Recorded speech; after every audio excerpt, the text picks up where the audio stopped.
Welcome to another episode of the Paradigm 132 podcast, and I'm your humble and gracious host, Rashad Horn. Come to you today with my first visual podcast that will be available on Paradigm 132 YouTube channel, which you can go and catch podcast episodes. One of my goals this year is I'm going to read 50 books, so you're going to get 50 book reviews on the channel, as well as other content such as projects that I'm working on, projects that I'm a part of. So all of that will be available at the Paradigm 132 podcast YouTube channel. But if you prefer to just listen to the podcast audio wise, it will still be available on your preferred streaming service, right? But just want to let you know that we'll start visually recording the podcast now to give the listener more of a in-depth look at the person that's conveying information to you, right?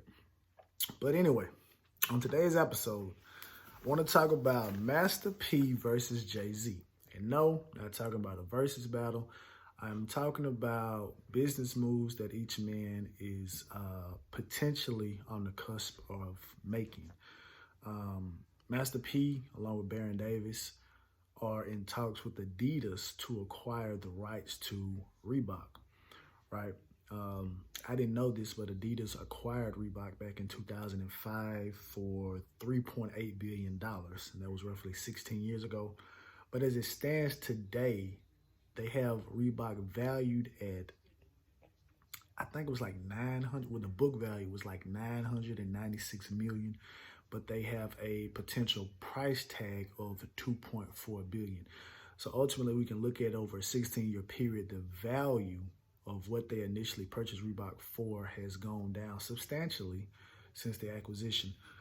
They talk about how they utilize certain partnerships to kind of give a spark to the sales, but ultimately they reported that in the second quarter of last year that Reebok suffered a 42% revenue decline. Now, when I look at that, I have to stop and think. Obviously, we know what was going on in 2020. So that 42% it's probably still substantial and may have been on a regular 20%, but obviously they weren't able to turn over a profit.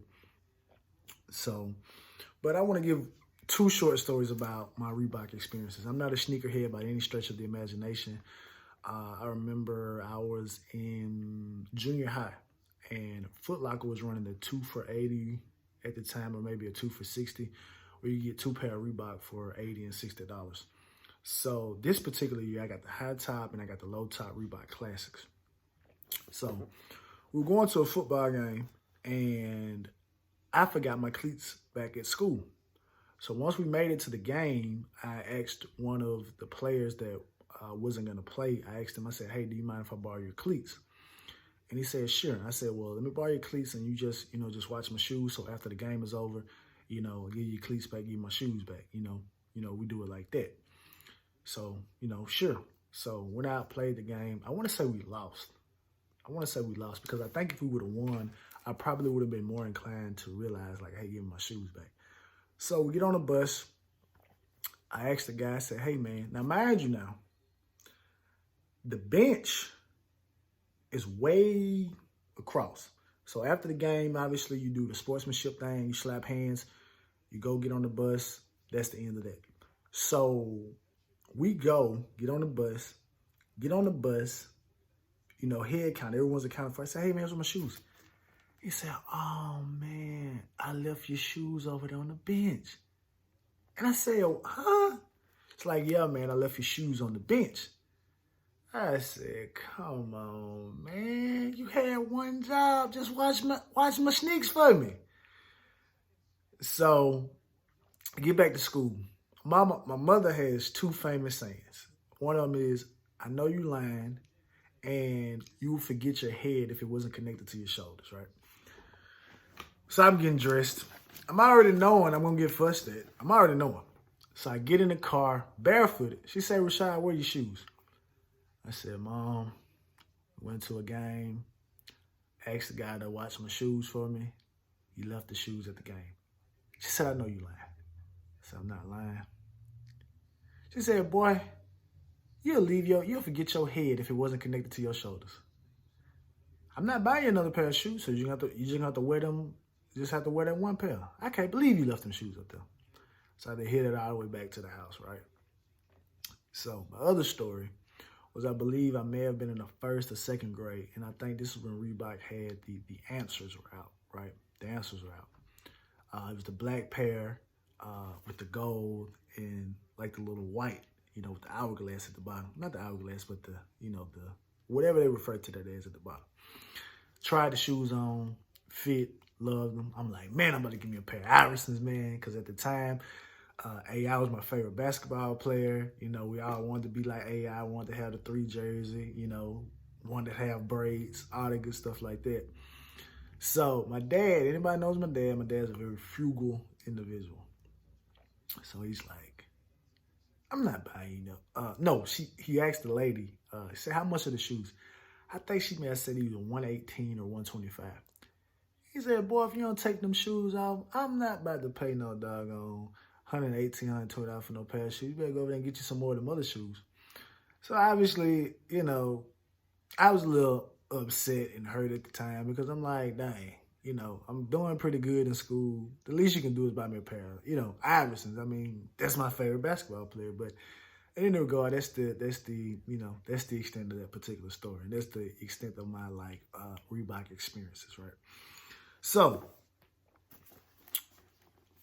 I look at Master P and Jay-Z not as necessarily one and the same, but they are two integral figures in hip hop. They possibly ran or were at the forefront of two of the most influential record labels, No Limit in the mid to late 90s, and Rockefeller Records from the early 2000s to potentially the mid 2000s, just as impactful. Master P had his hands in everything from movies to obviously we know he played in the NBA. I think maybe the cartoon, shoes, fashion, you name it, he had his hand in it, sports management, all of those particular things P had his hand in. And it was the first time that we actually saw a person that wasn't, in my opinion, content, even though he had the greatest record contract of all time, 85-15 or 80-20 split. No one has had a setup like that before, and no one has had a setup like that since. And so we could really realize that at that particular time, back then, No Limit was selling a lot of records. It was selling a lot of records, and the sound, I feel like, had essentially moved to the South. So the South was getting a lot of acclaim and things of that particular nature. And so we can look at Master P as being one of the major essential figures in that. So obviously he utilized his money, he invested in things, put his friends on, put people in position and stuff like that. So he took the ball and he shared the wealth. So I always salute him for that, because me being in the South, I wasn't, necessarily a big Rockefeller fan, even though I admired Dame Dash, but I always looked at P as being that. So in the, write-up, he talked about how, acquiring Reebok would be something big because it would help put money back into the communities that help build Reebok up. And one thing I like about P, well, it's a lot of things I like about him. One of the things I like about him, he doesn't necessarily go too far left. He doesn't necessarily go too far right. He stays on the straight and narrow. So that way it doesn't, I feel like, damage relationships that he has over here and damage relationships that he has over there. Because at the end of the day, he understands the importance of us having equity in something, especially having equity in something that we give in so much equity to. And in return, we got material things that didn't have any value. So when he says things like that, I look at it from the standpoint of of like, okay, well, obviously you're going to have some innovative creators come in, people that want to cultivate, different type of clothing, help with designs of shoes, obviously help with designs of the merchandise. And they say they want to move it away from just being a basketball brand. They want to move it over to a lifestyle brand, which obviously means that, we won't get into, actual t-shirts, maybe suits and things of that particular nature. So, and put Reebok on a potential different plane, so to speak. So, potentially have a Reebok Black Label, which is exclusive merchandise, maybe bags, certain shirts, jewelry, things of that particular nature. I don't know the extent to which they want to make this a lifestyle, but I'm assuming that they would try to make Reebok be an all-encompassing brand in which it can be this, it can be that, or it can be that, So I'm looking at it from that particular standpoint, so it's a big deal. But like I stated, Adidas acquired it for $3.8 billion in 2005, and they utilized different partnerships. I recall they had a partnership with Rick Ross. They did something with DJ Khaled. I recently saw that they did something with Cardi B as well as Ariana Grande. And ultimately, Jay-Z had the S. Carters that came out with Reebok, so they had that.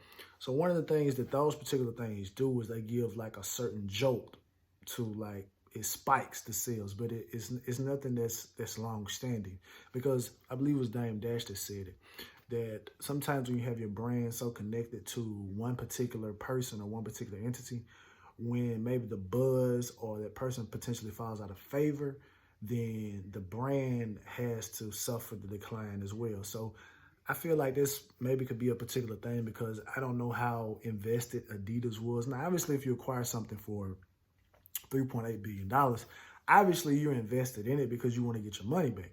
But I don't know how invested Adidas could have been while they were also trying to run their brand, because while acquiring Reebok, obviously you're acquiring more market space. You're taking a competitor away. So you have more forces and more minds and more people in there to say, hey, look, our focal point is we're trying to take down Nike, right? So obviously that's their biggest thing. And, so there's that. So it's not like it's a slam dunk. And ultimately, Adidas has until March 10th, 2021 to decide what it is that they're going to do. So even though Master P and Baron Davis are in talks of trying to acquire the brand for the $2.4 billion price tag that they have attached to it, that does not necessarily mean that Adidas is going to sell. Adidas could potentially figure out some more marketing strategies, some more things of that particular nature to try to help bolster the brand and get the brand back to what they felt the brand was going to be when they purchased it at $3.8 billion. So it's not a done deal, to say the least. But again, it would be something that's beautiful and very beneficial. I'm not a sneakerhead by any stretch of the imagination, but when I saw the deal, the first thing I did was I went back to the internet and I said, wait a minute, let me run back down these, the iconic Reeboks. Obviously, you had the low top classic. You had the high top classic.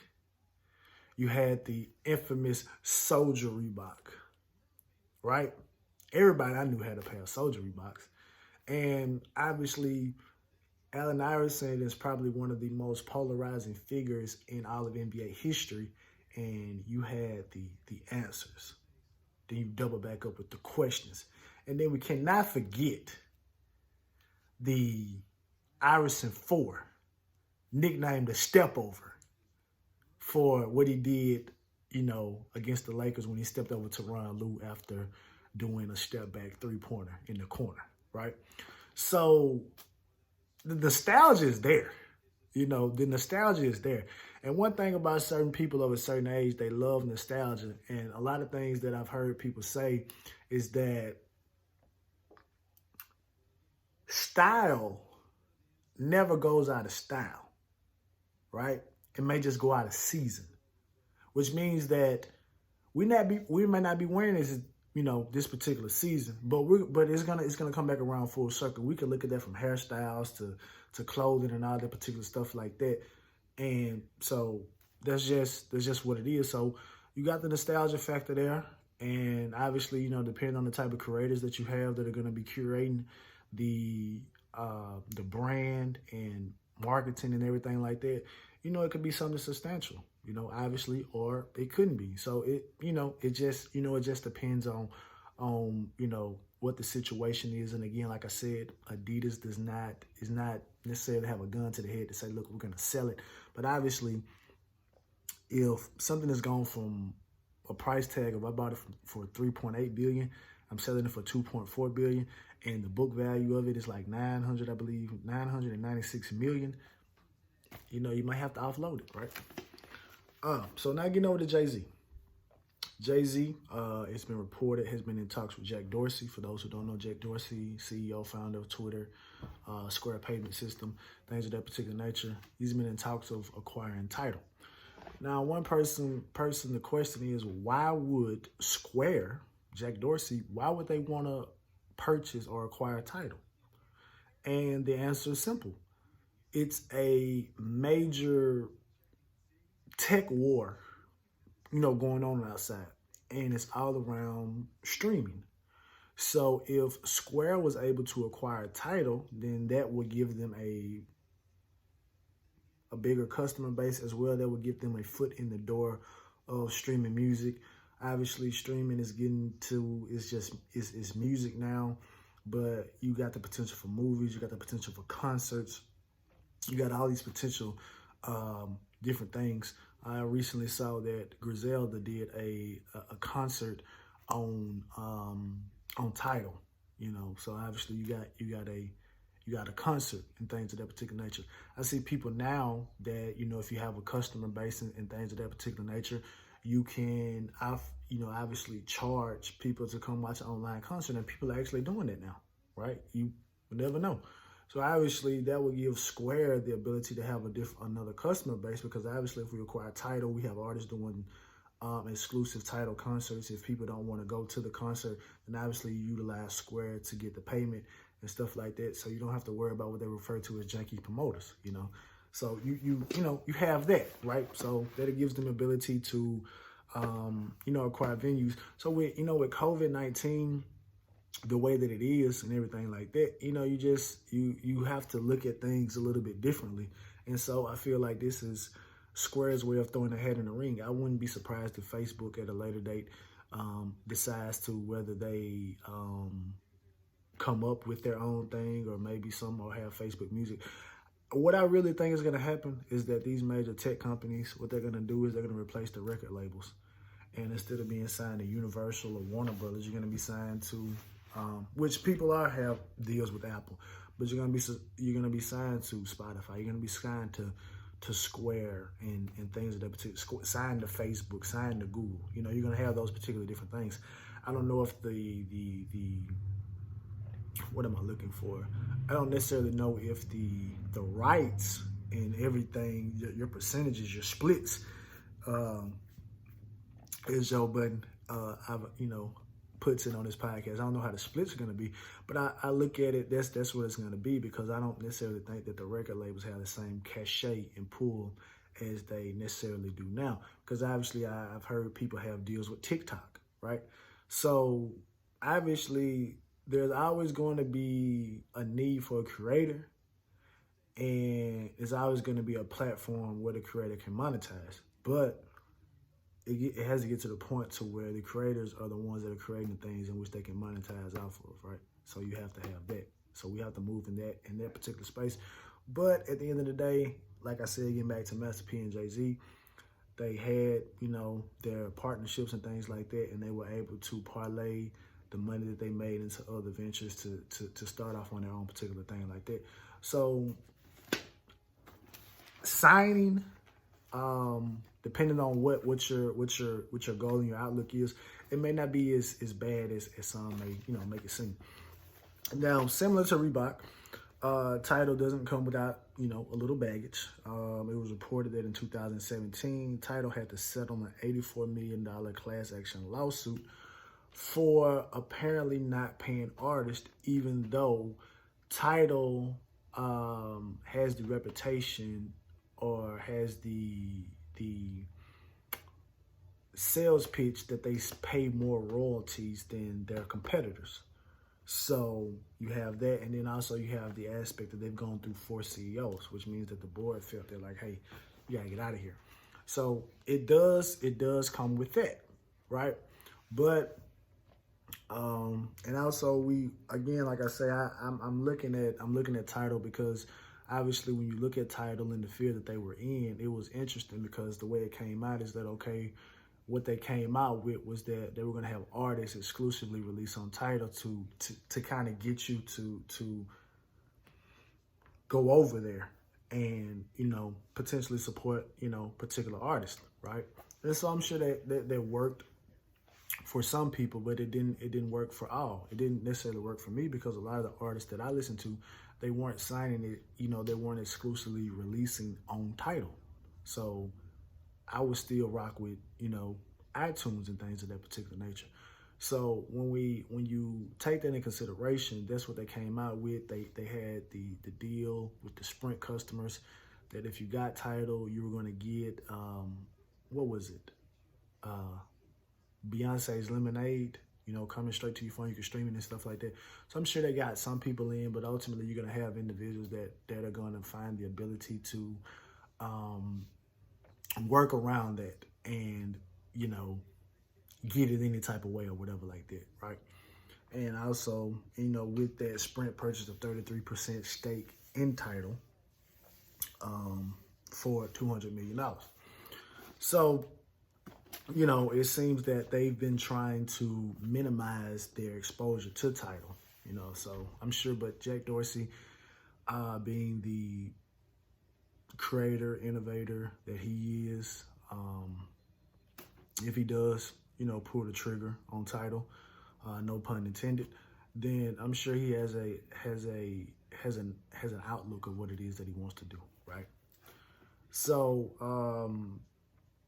just to wrap this up, you know, again, one of the things one of my sayings that I say is that we want Black-owned businesses, but sometimes we don't necessarily want the Black-owned products, right? So, which is why I like what Master P is saying about acquiring a business that we help contribute so much to, but we have to make sure that people want to continue to contribute to it. And ultimately for a brand like that, you know, you got to have it on both sides of the equation. So you just can't exclusively offer things to one segment. You can, it'll be a niche brand, and you probably have to sell it at a substantially higher price point, which is why I say they may come out with a higher tier brand, and then you have to get people in the upper tier to necessarily want to wear that. So again, you know, I don't know. Little information that I have about fashion is secondhand information that I've heard from other people. So, but I do know that you can't necessarily hitch your wagon to one mule, right? So,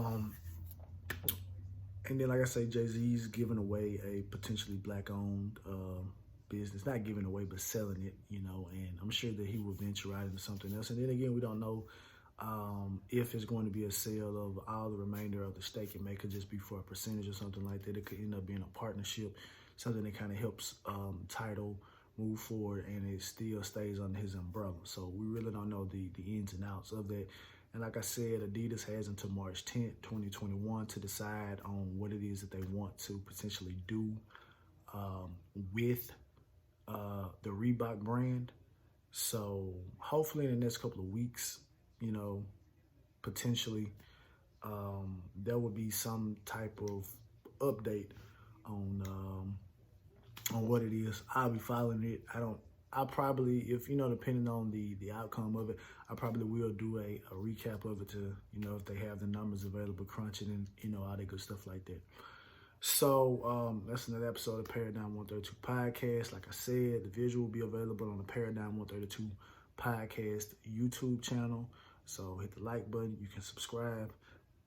But again, if you just want to listen to it, in this audio form, it's still going to be available on all DSPs.